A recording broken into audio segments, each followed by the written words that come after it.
अकोले तालुक्यात पंचायत समिती व जिल्हा परिषदेच्या पार्श्वभूमीवर राजकीय समीकरणांना वेग आला असून अकोले तालुक्यात विधानसभा उमेदवारी करणारे शिवसेना उद्धव बाळासाहेब ठाकरे गटाचे मधुकरराव तळपाडे यांचा आज उपमुख्यमंत्री एकनाथ शिंदे यांच्या शिवसेनेत प्रवेश झालाय।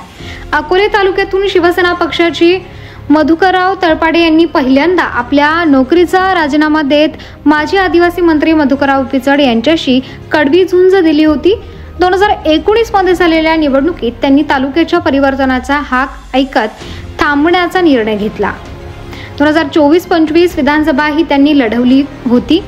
अकोले तालुक्यातील इतर नेते ही भाजपाच्या वाटेवर असल्याची चर्चा सध्या सुरू आहे। यामध्ये विधानसभा लढवलेले काही युवा नेते व एका पक्षाचा संपर्क प्रमुख असल्याची ही चर्चा सुरू आहे। मात्र यामुळे अकोले तालुक्यात जिल्हा परिषद पंचायत समितीसाठी राजकीय समीकरणाची जुळवाजुळव सुरू असल्याचं चित्र समोर येत आहे। मात्र राजकीय रणनीतीमध्ये अकोले तालुक्यात जुळवाजुळवीच्या समीकरणात महाविकास आघाडी आता आपले अस्तित्व कसे दाखवणार हा प्रश्न आहे।